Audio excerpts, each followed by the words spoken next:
نحمده ونصلي على رسوله الكريم اما بعد فاعوذ بالله من الشیطان الرجیم بسم اللہ الرحمن الرحیم۔ واقعہ کربلا کا واقعہ اسلامی تاریخ کا ایک انتہائی دلخراش اور المناک باب ہے جو 10 محرم الحرام 61 ہجری 680 عیسوی کو عراق کے شہر کربلا میں پیش آیا۔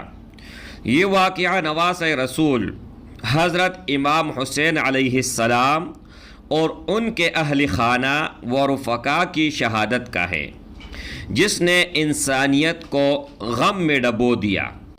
یزید بن معاویہ کی خلافت کا اعلان ہوا تو مدینہ منورہ میں حضرت امام حسین علیہ السلام نے اسے تسلیم کرنے سے انکار کر دیا۔ یزید کی خواہش تھی کہ امام حسین علیہ السلام اس کی بیعت کر لے، لیکن امام حسین نے حق اور سچائی کا دامن نہیں چھوڑا۔ کوفہ کے لوگوں نے امام حسین کو خطوط لکھے اور انہیں کوفہ آنے کی دعوت دی، یہ یقین دلاتے ہوئے کہ وہ ان کی حمایت کریں گے۔ کوفہ کے لوگوں کی اصرار پر امام حسین علیہ السلام نے اپنے اہل خانہ اور چند رفقا کے ساتھ کوفہ کا رخ کیا۔ راستے میں انہیں معلوم ہوا کہ کوفہ کے حالات بدل چکے ہیں اور یزید کے گورنر عبید اللہ ابن زیاد نے وہاں سختی اختیار کر لی ہے۔ کوفہ کے بہت سے لوگ جو امام حسین علیہ السلام کو دعوت دے چکے تھے اب خود خوف زدہ ہو چکے ہیں اور پیچھے ہٹ گئے ہیں۔ امام حسین کا قافلہ کربلا کے میدان میں پہنچا تو یزید فوج نے انہیں گھیر لیا۔ یہ فوج عمیر بن سعد کی قیادت میں تھی اور ان کا مقصد امام حسین علیہ السلام سے یزید کی بیعت لینا تھا۔ امام حسین علیہ السلام نے بیعت سے انکار کر دیا کیونکہ وہ یزید کے فاسقانہ طرز عمل کو اسلامی تعلیمات کی منافی سمجھتے تھے۔ محرم کا مہینہ اور پانی کی بندش، واہ اللہ واہ اللہ، محرم کا مہینہ شروع ہوا اور یزیدی فوج نے امام حسین علیہ السلام اور ان کے قافلے پر پانی بند کر دیا۔ شدید گرمی میں بچوں اور خواتین سمیت پورا قافلہ پیاسے سے بے حال ہو گیا۔ یہ ایک انتہائی ظالمانہ اقدام تھا جو انسانیت کی تمام اصولوں کے خلاف تھا۔ یوم عاشور 10 محرم الحرام، 10 محرم الحرام کو کربلا کے میدان میں حق اور باطل کا معرکہ شروع ہوا۔ امام حسین علیہ السلام کے ساتھ صرف 72 افراد تھے جن میں ان کے اہل خانہ، جوان، بیٹے، بھتیجے اور چند مخلص رفقا شامل تھے۔ یزیدی فوج کی تعداد ہزاروں میں تھی۔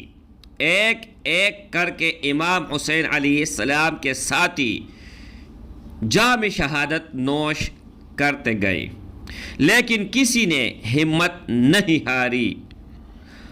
حضرت عباس رضی اللہ تعالی عنہ کی شہادت، امام حسین علیہ السلام کی بائی حضرت عباس علمدار پیاسے بچوں کے لیے پانی لانے کی کوشش میں شہید ہوئے۔ ان کی شہادت امام حسین علیہ السلام کے لیے ایک بہت بڑا صدمہ تھا۔ یقیناً حضرت علی اصغر رضی اللہ تعالی عنہ کی شہادت، 6 ماہ کے شیر خوار بچے حضرت علی اصغر کو جب پیاس کی شدت سے نڈال دیکھا گیا تو امام حسین علیہ السلام نے انہیں لے کر یزیدی فوج کے سامنے آئی اور پانی مانگا، لیکن ظالموں نے تیر برسایا اور وہ معصوم بچہ باپ کے ہاتھ ہاتھوں پر شہید ہو گیا۔ انا للہ و انا الیہ راجعون۔ امام حسین علیہ السلام کی شہادت، جب تمام ساتھی شہید ہو گئے تو امام حسین علیہ السلام تنہا رہ گئے۔ انہوں نے شجاعت اور صبر کا مظاہرہ کرتے ہوئے یزیدی فوج کا مقابلہ کیا۔ بالآخر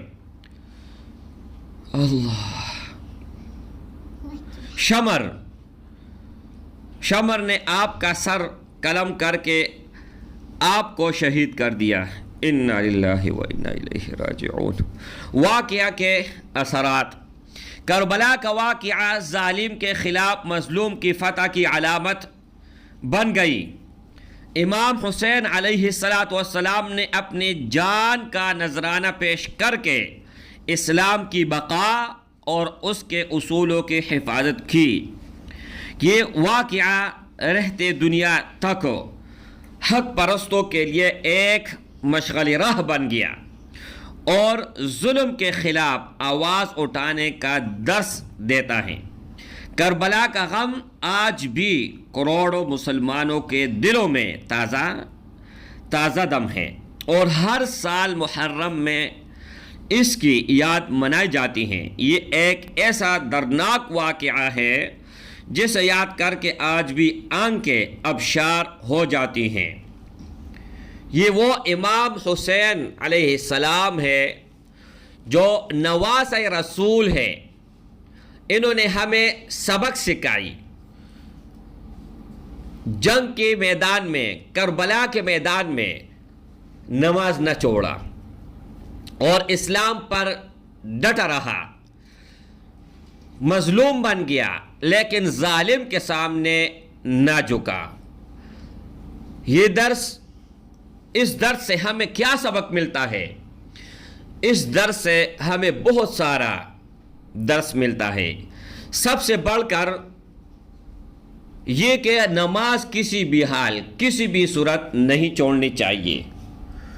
دوسرا یہ میرے بھائیوں کہ ظالم چاہے جتنے بھی طاقتور ہو، بڑا سا بڑا ظالم ہو، لیکن اگر وہ اسلام کے خلاف جائیں تو مظلوم چاہے جتنے بھی کمزور ہو ان کے سامنے نہیں جھکنا چاہیے۔ اب تاریخ میں امام حسین علیہ السلام کا نام سنہرے الفاظوں میں لکھا جاتا ہے۔ کروڑوں اربوں مسلمانوں کے دل میں پیار ہے، محبت ہے، ولولہ ہے، لیکن ان کے برعکس یزید کا نام اپنے بچے کا کوئی نہیں رکھے گا۔ یزید کو لوگ کس نگاہ سے دیکھتے ہیں اور کتنا برا بلا کہتے ہیں، یہ جان لیجئے گا۔ امام حسین علیہ السلام نے سر قلم کٹوایا لیکن عزت کی موت ان کو آئی، شہادت نوش فرما گئے۔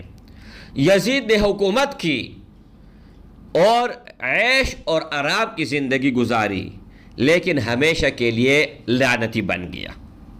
تو اس سے جو بھی سبق ہمیں ملتے ہیں اس کو مد نظر رکھتے ہوئے میرے بھائیوں اور میری بہنوں، اللہ اکبر کبیرہ، میرے دل اور میرا آنسو یہ نہیں رکنے والے، لیکن اگر میں یہاں پر رونا شروع کر دوں تو آپ لوگوں کو تاریخ کا مکمل پتہ نہیں چلے گا۔ آپ تاریخ اول سے لے کر آخر تک میں نے آپ لوگوں کو مکمل تفصیل کے ساتھ دے دی، اور اس سے آپ لوگوں کو سبق حاصل کرنا چاہیے کہ اسلام ہمیں کیا درس دیتا ہے۔ اور یہ بھی آپ لوگوں کو بتاتا چلو کہ امام حسین علیہ السلام اور اہل بیت رضوان اللہ تعالی علیہم اجمعین، یہ نہیں کہ صرف 10 محرم یا محرم کے 10 دنوں میں ہم ان سے پیار بھی کر لیتے ہیں، عشق بھی کر لیتے ہیں، ہمیں یاد بھی آ جاتے ہیں اور ہم شربت بھی لوگوں میں تقسیم کرتے ہیں، لیکن جیسے ہی محرم گزر جائے تو نہ امام حسین علیہ السلام ہمارے ذہنوں میں ہوتے ہیں، نہ ہمارے دلوں میں ہوتے ہیں، اور نہیں ہم ان کے نقش قدم پر چلتے ہیں۔ امام حسین کو ماننے والا پیدا جب ہوا اس دن سے لے کر مرتے دم تک ان کے دل میں امام حسین کا اہل بیت رضوان اللہ تعالی علیہم اجمعین، صحابہ کرام رضوان اللہ تعالی علیہم اجمعین، ان کے لیے پیار، محبت اور ان پر پیدا ہونا ان کے اوپر فرض ہے۔ اب ہم دیکھیں کہ ہم اہل بیت کے ساتھ کتنا مخلص ہیں، کتنا پیار کرتے ہیں، ہمارے دل میں ان کے لیے کتنا عزت ہے، یہ ہمیں کیسا پتہ لگے گا؟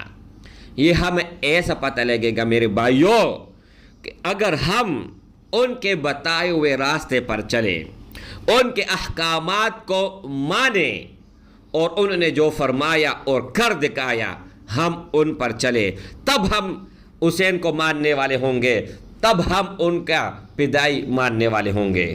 تو آگے پیچھے دیکھو، غور کرے اور صرف محرم میں ان کو یاد مت کرے، پورا کا پورا زندگی ان کا اپنے سامنے رکھے اور ان کی زندگی پر عمل کرتے ہوئے، ان کے ساتھ پیار اور محبت کرتے ہوئے ان کے نقش قدم پر چلے۔ وآخر دعوانا ان الحمدللہ رب العالمین۔